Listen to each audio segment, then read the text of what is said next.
तो चलिए आज समय में थोड़ा पीछे चलते हैं। एक ऐसी दुनिया में जहां फिल्मों के पास आवाज तो नहीं थी, पर उनकी खामोशी में ही वो ताकत थी जिसने सिनेमा की पूरी कहानी ही बदल दी। हम बात कर रहे हैं द ग्रेट ट्रेन रॉबरी की। एक ऐसी फिल्म जिसने सिर्फ लोगों का मनोरंजन नहीं किया, बल्कि उन्हें अपनी सीट पर बैठे बैठे सच में डरा दिया था।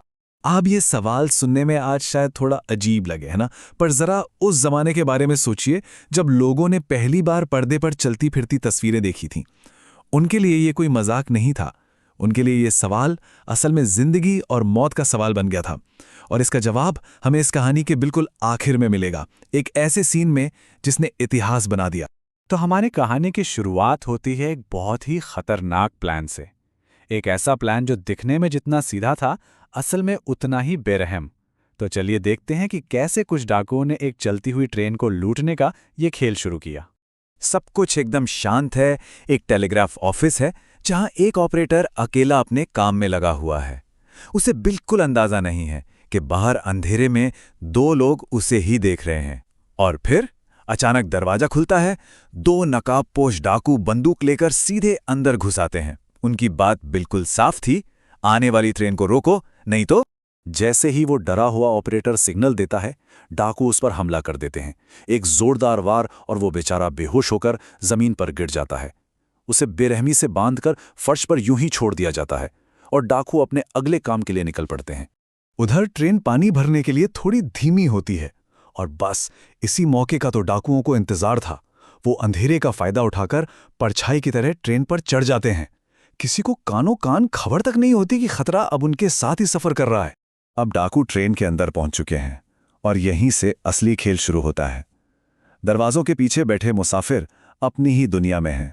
उन्हें जरा भी अंदाजा नहीं है कि कुछ ही पलों में उनका ये सफर एक बुरे सपने में बदलने वाला है। ट्रेन के मेल डिब्बे में एक क्लर्क डाकुओं को रोकने की हिम्मत दिखाता है। एक पल को तो लगता है कि शायद वो कामयाब हो जाएगा, लेकिन तभी गोलियों की आवाज गूंजती है, धुआं हटता है, तो वो बहादुर आदमी जमीन पर पड़ा है। कीमती सामान की हिफाजत करते करते अपनी जान दे चुका है। जब तिजोरी का ताला नहीं टूटता तो डाकू अपना आखिरी दाव खेलते हैं, डायनामाइट। और फिर होता है एक कान फाड़ देने वाला धमाका। पूरा डिब्बा धुएं, चिंगारियों और हवा में उड़ते नोटों से भर जाता है। मतलब पूरी तरह से अफरा तफरी का माहौल। ये हमला एक ही वक्त पर दो जगह हो रहा था। एक तरफ इंजन में डाकू फायरमैन को बड़ी बेरहमी से चलती ट्रेन से नीचे फेंक देते हैं, तो दूसरी तरफ बाकी डिब्बों में उनके साथी डरे सहमे मुसाफिरों से उनका सारा कीमती सामान लूट रहे थे।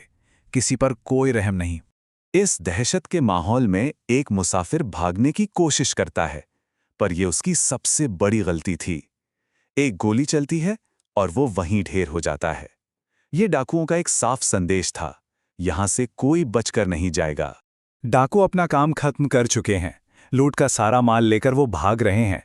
देखने में तो यही लगता है कि वो जीत गए, लेकिन वो एक छोटी सी बात भूल गए थे। एक गवाह जो अभी भी जिंदा था। एक तरफ डाकू जंगल में गायब हो रहे हैं, तो वहीं दूसरी तरफ मीलों दूर उस टेलीग्राफ ऑफिस में एक छोटी सी बच्ची अपने बेहोश पिता को ढूंढ लेती है। वो जल्दी से उसकी रस्सियां खोलती है और बस उसी पल डाकुओं की किस्मत का फैसला हो जाता है। खेल अभी खत्म नहीं हुआ था। होश आते ही वो ऑपरेटर लड़खड़ाता हुआ पास के एक डांस हॉल में पहुंचता है। उसकी हालत देखते ही गाना बजाना सब बंद हो जाता है। नाचते हुए लोग रुक जाते हैं। एक पल की खामोशी और फिर हॉल में मौजूद सारे मर्द अपनी अपनी बंदूकें उठा लेते हैं। इंसाफ के लिए पीछा अब शुरू हो चुका था। जंगल के अंदर डाकू अपनी जीत का जश्न मना रहे हैं। लूट का माल आपस में बांट रहे हैं। उन्हें लगता है कि अब वो पूरी तरह से सुरक्षित हैं, लेकिन तभी पत्तों की सरसराहट होती है और वो चारों तरफ से घिर जाते हैं। इससे पहले कि वो कुछ समझ पाते, गोलियों की बरसात शुरू हो जाती है।